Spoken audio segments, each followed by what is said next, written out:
All right, so we're going to do some talking about some advanced settings that you can customize for Zoom hosting to help make it a little more secure and to allow for some activities that are going to be a little more engaging with your clients.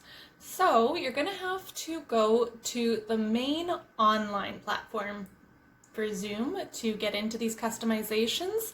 You can't do this on the app itself. So go ahead and go to zoom.us. Once you're here, you just need to log into your account. If you are doing hosting, you really should have an account of your own or a program account that you're using. There's a lot more customization that can be done if you have an account than if you're just hosting without an account at all. So I strongly recommend you have an account. I know most programs do, so that's fabulous. So go ahead, log in. Once you're in, you'll see there's going to be 3 options at the top: join a meeting, host a meeting, and my account. Now you can just launch a meeting from here, but that's going to be an immediate meeting, and it doesn't give us the opportunity to change our settings. So we want to go into my account. All right, so in here, we're going to have our profile where it lists our name, also where we can change our sign-in password if we need to. You can customize your name if you're not pleased with it. We also have the options to look at all of our scheduled meetings. So you can see I've got lots of meetings that I've already scheduled ahead of time. This is a really great idea to keep track of what's going on. Webinars and recordings we're not using with Garth Homer. So the last thing here that we need is our settings. So in settings, there are a number of things that we can customize to help make things a little more easier or a little more secure. So I invite you to just go through and take a peek at what's going on in here. One of the first things that comes up is whether meetings are going to launch with videos on or off.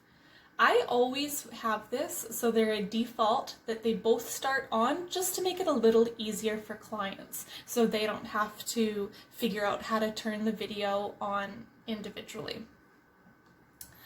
A lot of these things you can just leave in the default settings.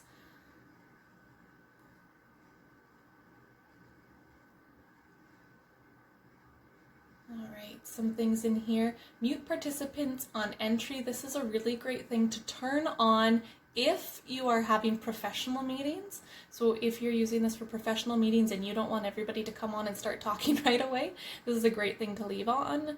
However, you can keep it off if you're just inviting people in to socialize right away.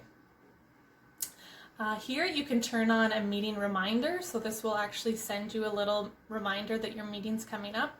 It's very helpful. Chats you can turn on and off. It's a nice idea to leave them on.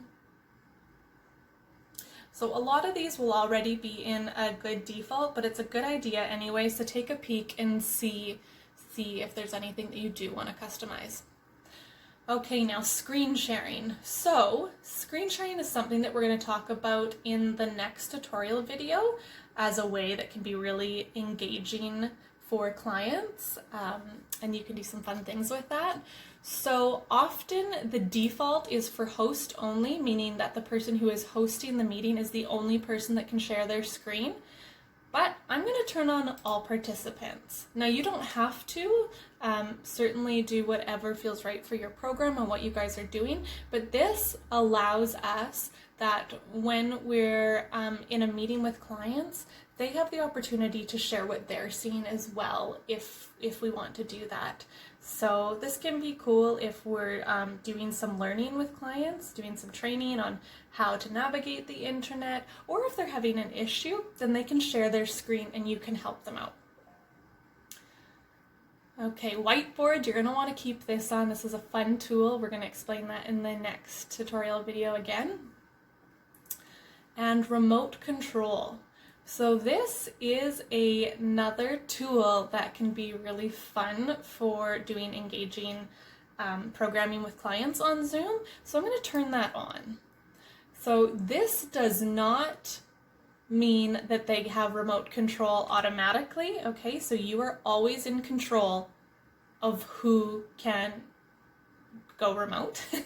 So you will have the ability that if you would like to give somebody kind of the control of your mouse on a website or something, you can go ahead and click them and give them the control, and you can stop that whenever you want. So I'm going to turn that on. Again, you can kind of choose what works for your program, and we're going to get into what you can do with this a little bit more in the next video.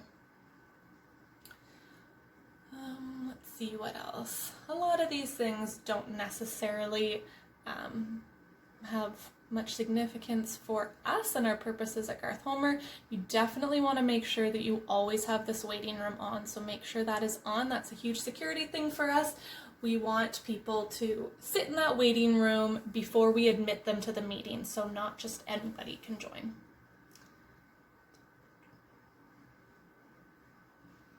Perfect. Yeah, so go ahead, just at your own pace, take a look through those.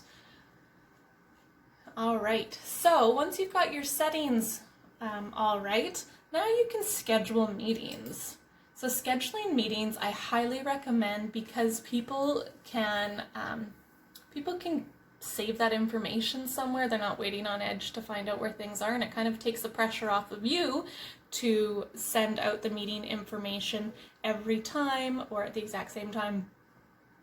So to schedule a meeting, you just come into meetings, or you can click at the top.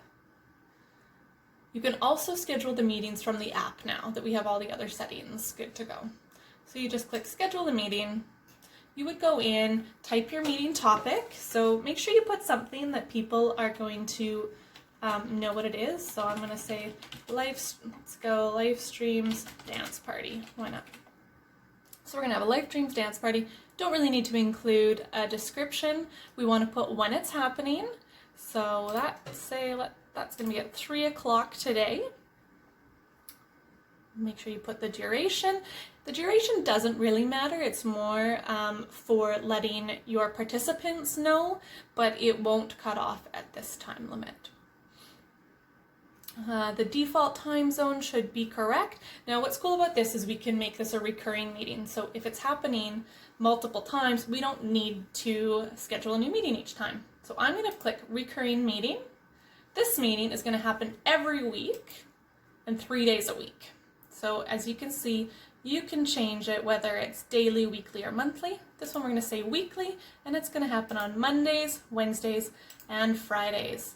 And you can click for how long this is going to occur, whether it's after 7 or however many, or you can click an end date. So I'm going to say we're going to run this program until the end of August.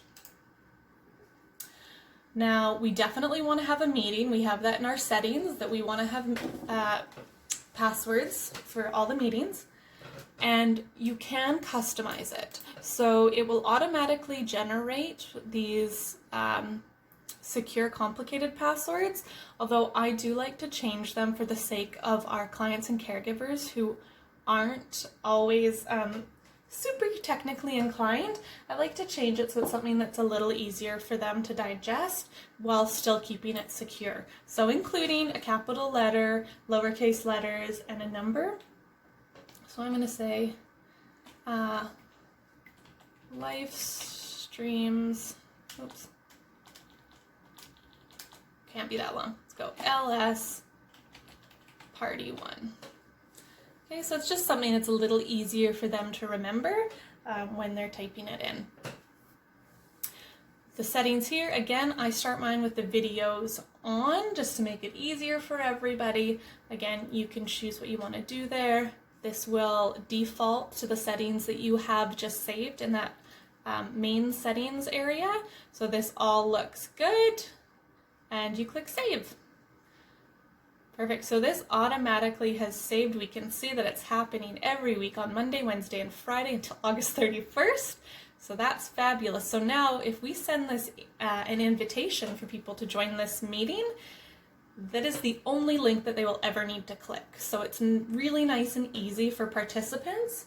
Either they can refer back to the original email that you sent, or if you choose to, you can send reminders with that same information. Now, when I send out an invitation to people for Zoom, I try to make it as easy as possible. So here they automatically have an easy way for you to share this. You can click copy, invitation. Now, I truly dislike the way this comes up. I find that it looks quite confusing and I don't like sending it to people with all of this information.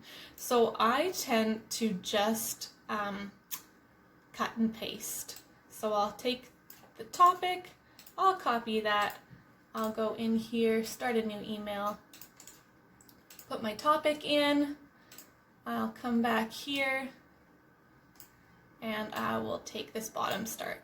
So we want to have the URL, that's very important, the meeting ID, and the password. I'm going to copy those, and I'm going to paste those into our new email here.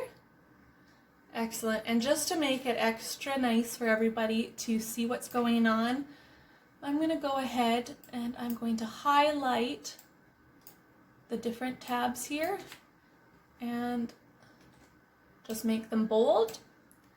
And I'm also going to indent this information. So when I invite somebody, oops, I'm going to click please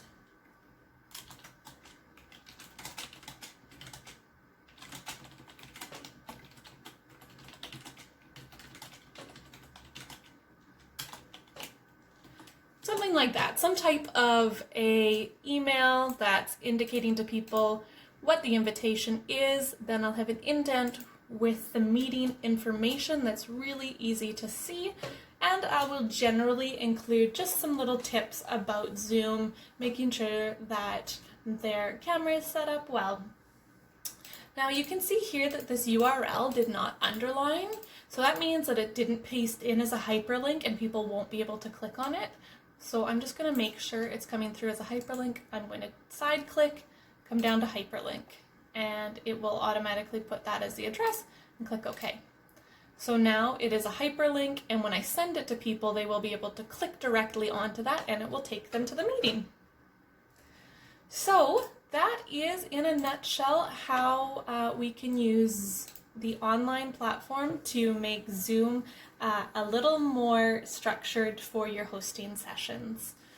If you want to check out the next video, I'm going to launch that meeting and we're going to talk a little bit about some of the features within the Zoom window when you're hosting, and then get into some ways to use the screen sharing tools and whiteboard to create some fun, engaging activities for your clients.